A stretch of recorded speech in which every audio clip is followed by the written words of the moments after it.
Good morning to all. सभी को नमस्कार। मैं हूं डी के शर्मा। आप लोग को प्रीवियस क्लास में मैं पढ़ाया था electric charge and their properties, विद्युत आवेश और उसका गुणधर्म। देखिए, आपको एक चीज़ मैं बता देना चाहूँगा कि मैं सिस्टमेटिक ढंग से क्लास 12th का फिजिक्स का वीडियो जो है अपलोड कर रहे हैं। आप बिना कोचिंग के भी पढ़ सकते हैं, पूरा समझ में आएगा। अगर वीडियो देखिएगा अकेले में तो पूरा समझ में आएगा। तो एक टॉपिक का मैं वीडियो बनाया था electric charge and their property, उसका विद्युत आवेश और उसका गुणधर्म क्या होता है, ये मैं पढ़ाया था। आज मैं पढ़ाऊंगा उसके नेक्स्ट टॉपिक, वीडियो नंबर 2। तो नेक्स्ट टॉपिक क्या है? आज का टॉपिक है principal of quantization of charge. आप सब लिख लीजिए इसको, मतलब आवेशों के क्वांटमीकरण का सिद्धांत।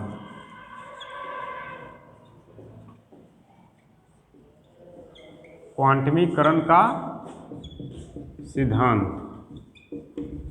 आवेशों के क्वांटमीकरण का सिद्धांत, ये है आज का टॉपिक। इसको जल्दी से लिख लीजिए आप लोग। अब हम समझते हैं कि क्वांटमीकरण का सिद्धांत क्या है। देखिए, क्वांटमीकरण एक वर्ड है जो बहुत जगह यूज होता है, ठीक है ना। जैसे केमिस्ट्री में भी क्वांटम का नाम सुने होंगे, फिजिक्स में भी बहुत जगह आता है। तो आज क्वांटमीकरण किसको बोलते हैं ये समझा रहे हैं हम।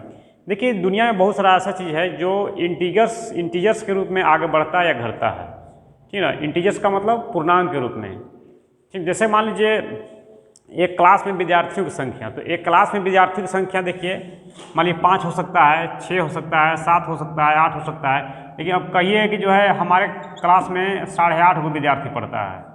कोई अगर टीचर बोले कि हमारे कक्षा में 8.5 गो विद्यार्थी है, 8.5 विद्यार्थी है, तो ये पॉसिबल है? पॉसिबल नहीं ना है। तो विद्यार्थियों की संख्या, आदमी की संख्या एक पूर्णांक के रूप में होगा। आदमी होगा तो 1 होगा, नहीं तो 2 होगा, नहीं तो 3 गो, 4 गो, 5 गो, ऐसे ना आदमी की संख्या बढ़ेगा। अब कहिए कि जो है कि 6 गो, कहिए कि जो है 7.5 गो आदमी आया था मेरे यहाँ 7.5 गो मेहमान आए थे तो ये पॉसिबल नहीं ना है।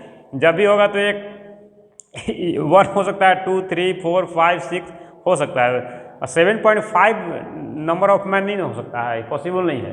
उसी प्रकार देखिए, आपका नेचर में बहुत सारा ऐसा चीज़ है जो इंटीजर्स के रूप में ही आगे बढ़ सकता है। 1, 2, 3, इसको पूर्णांक बोलते हैं हिंदी में, अंग्रेजी में बोलते हैं इंटीजर्स, ठीक है। तो 1, 2, 3, 4, 5 के रूप में ही आगे बढ़ सकता है, इसके मल्टीपुल के रूप में ही आगे बढ़ सकता है, ठीक है। वो फ्रैक्शन के रूप में, यानी कि दशमलव में आगे नहीं बढ़ेगा वो, या दशमलव में नहीं घटेगा, ठीक है ना। तो इसी को बोलते हैं क्वांटमीकरण या क्वांटम। मैंने अगर ऐसा इस तरह से कोई भी चीज़ आगे बढ़ रहा है, घट रहा है, कोई भी क्वांटिटी हो, तो उसको क्वांटमीकरण, क्वांटाइजेशन कहा जाएगा, चाहे वो फिजिक्स में हो या केमिस्ट्री में हो।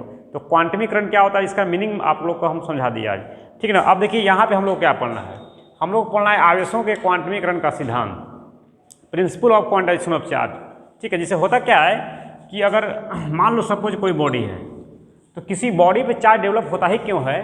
तो due to transfer of electron from one body to another body, मतलब बॉडी से, वस्तु से जो है इलेक्ट्रॉन के ट्रांसफर के कारण, इलेक्ट्रॉन के हस्तांतरण के कारण जो है जनरली चार्ज डेवलप होता है, ठीक है ना।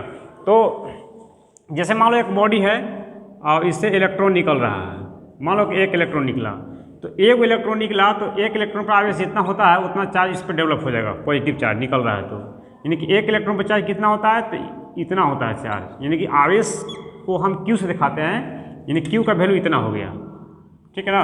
कितना हो गया? 1.6 × 10⁻19 कूलम हो गया, ठीक है। थोड़ा इधर मैं लिखता हूँ, शायद उधर चमक रहा होगा। यहाँ देखिए, Q का वैल्यू हो गया 1.6 × 10⁻19 कूलम, इतना चार्ज डेवलप होगा। अगर 1 इलेक्ट्रॉन निकलेगा तब, अगर मान लो कि इस बॉडी से 1 इलेक्ट्रॉन और निकल गया, तो इतना चार्ज और डेवलप होगा। इसको मैं कह सकता हूँ इतना × 2, बोलो, ठीक है ना। उसी प्रकार मान लो कि 1 इलेक्ट्रॉन और निकल गया, तो इतना चार्ज और डेवलप होगा, उसको हम 3 से मल्टीप्लाई कर सकते हैं, ठीक है। उसी प्रकार इतना चार्ज मान लो और निकल गया, 4 इलेक्ट्रॉन निकल गया, सॉरी इतना इलेक्ट्रॉन और निकल गया, मतलब 1 इलेक्ट्रॉन और निकल गया, मतलब 4 इलेक्ट्रॉन निकल गया। तो यहाँ 4 से मल्टीप्लाई कर देते हैं, ठीक है। तो आप एक बात समझ लीजिए कि यहाँ पे जो मल्टीप्लाई कर रहे हैं, यहाँ पे 0 से मल्टीप्लाई कर सकते हैं, 1 से मल्टीप्लाई कर सकते हैं, 2 से कर सकते हैं, 3 से कर सकते हैं, 4 से कर सकते हैं, 5, 6, 7 एंड सो ऑन, लेकिन यहाँ पे कोई दशमलव से नहीं कर सकते मल्टीप्लाई, क्योंकि इलेक्ट्रॉन जब निकलेगा तो वह फ्रैक्शन में नहीं होगा, या तो एक इलेक्ट्रॉन निकलेगा या तो दो निकलेगा। अब कहिए कि 2.5 इलेक्ट्रॉन निकलेगा तो संभव है? संभव नहीं है। 2.5 इलेक्ट्रॉन होता है? कहिए कि जो है इस बॉडी से 1.5 इलेक्ट्रॉन या 1.25 इलेक्ट्रॉन निकला था, तो पॉसिबल है? नहीं है। जब भी इलेक्ट्रॉन निकलता है तो एक इंटीजर्स के रूप में, पूर्णांक के रूप में निकलता है, या तो 1 निकलेगा या तो 2 निकलेगा या 3 निकलेगा या तो 4 निकलेगा 5 निकलेगा, इस तरह से निकलेगा ना।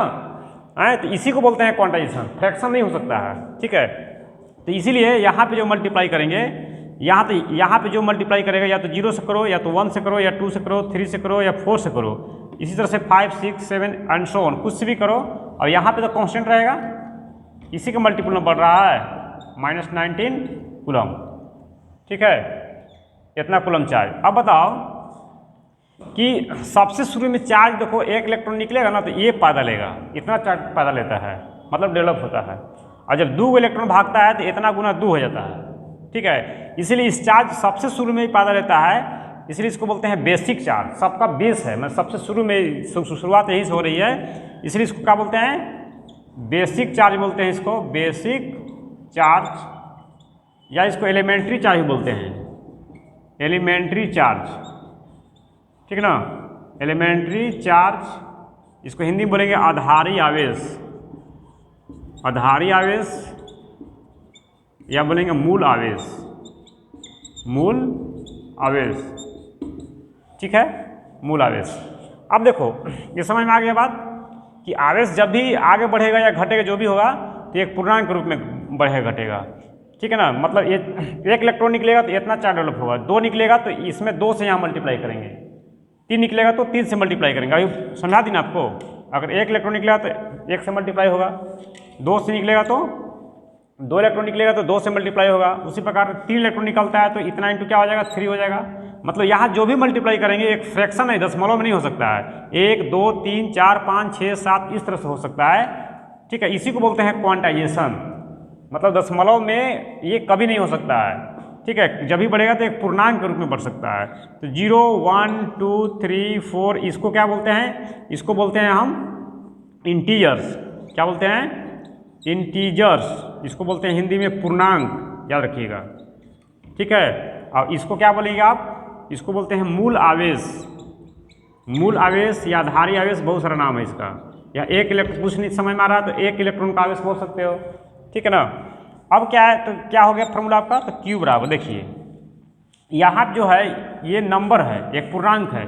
इस पूर्णांक को जो भी पूर्णांक 0, 1, 2, 3, 4, 5 जो पूर्णांक है, पूर्णांक को हम दिखाते हैं n से। मान लीजिए ये मल्टीपल का चिन्ह है, और ये जो कांस्टेंट है 1.6, इसको ये इलेक्ट्रॉन का चार्ज है, इसको दिखाते हैं ई से। इसको क्या से दिखाते हैं? स्मॉल ई से। इलेक्ट्रॉन का आवेश है ना, 1 इलेक्ट्रॉन का आवेश है, इसलिए इसको हम ई से दिखाएंगे। अब एक फार्मूला डेवलप हो गया Q बराबर एन ई, यानी फार्मूला क्या डेवलप हो रहा है? Q equal to N E, Q बराबर एन ई, एक फार्मूला हो गया। अब चार्ज मान लो अगर इलेक्ट्रॉन निकल रहा है तो ये चार्ज डेवलप हुआ वो प्लस में होगा। अब इलेक्ट्रॉन गेन कर रहा है, जैसे ये बॉडी इलेक्ट्रॉन को लेगा किसी से, तो चार्ज डेवलप होगा तो काम में होगा, माइनस में होगा। तो Q बराबर प्लस माइनस एन ई, यानी कि ये फार्मूला जो है बन गया आपका। ठीक ना, ये क्वांटाइजेशन चार्ज का एक फॉर्मूला हो गया, जो आप लोग उतार लीजिएगा। अब इसको स्टेटमेंट मैं लिखवाता हूँ। स्टेटमेंट कैसे लिखना है ये समझा रहा हूँ मैं। देखो Q को क्या बोलेंगे? Charge develop on any body. ठीक है, Q को क्या कहा जाएगा? Charge develop on any body, मतलब किसी वस्तु पर उत्पन्न आवेश।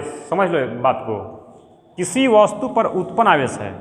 Q मतलब जो चार्ज पैदा लिया उसे वही ना Q है, तो बोलेंगे किसी वस्तु पर उत्पन्न आवेश Q बराबर होता है, किसके बराबर होता है? ठीक है, तो मूल आवेश के गुणनफल। देखो मूल आवेश क्या है? मूल आवेश के पूर्ण गुणज। ये पूर्णांक है, देखो ये वाला, ये पूर्णांक है ना, ये गुणा का चिन्ह है, तो पूर्णांक से गुणा किया गया है, इसलिए बोलेंगे पूर्ण गुणनफल, पूर्ण गुणज। क्या बोलेंगे? पूर्ण गुणज। तो मूल आवेश के पूर्ण गुणज के बराबर होता है। ठीक है, मतलब इसको कैसे बोलेंगे भारतीय भाषा में? किसी वस्तु पर उत्पन्न आवेश Q मूल आवेश के पूर्ण गुणनफल या पूर्ण गुणज के बराबर होता है। इसी को बोलते हैं आवेशों के क्वांटमीकरण का सिद्धांत, जो एग्जाम में आता है क्वेश्चन ना। अक्सर देता है बोर्ड एग्जाम में, ठीक है। इसको इंग्लिश में कैसे बोलेंगे? Charge develop on any body, charge develop on any body is equal to the integral multiple. देखो इंटीजर से मल्टीप्लाई है, इसलिए बोलेंगे integral multiple, integral multiple of the basic charge. इसको बोला जाता है बेसिक चार्ज, तो integral multiple of the basic charge. This is the principle of quantization of electric charge. समझ में आ गया बात? चलो एक बार मैं फिर समझा दे रहा हूँ। देखो कैसे बोलना है, इसको बोलने की भी कला है, सीख लीजिए आप लोग। किसी वस्तु पर उत्पन्न आवेश Q किसके बराबर होगा? ये बराबर होता है, किसके बराबर होता है? तो मूल आवेश के पूर्ण गुणज, पूर्णांक से गुणनफल है इसलिए बोलेंगे पूर्ण गुणज, मूल आवेश के पूर्ण गुणज के बराबर होता है। This is the principle of quantization of charge. ये है आवेशों के क्वांटमीकरण का सिद्धांत। Charge develop on any body is equal to the integral multiple of the basic charge, integral multiple of the basic charge. This is the principle of quantization of charge. ठीक है, ठीक है। नेक्स्ट वीडियो में आपको हम ये conservation of charge के बारे में हम बताएंगे, ठीक है ना। आज यहीं तक, डेट्स ऑल।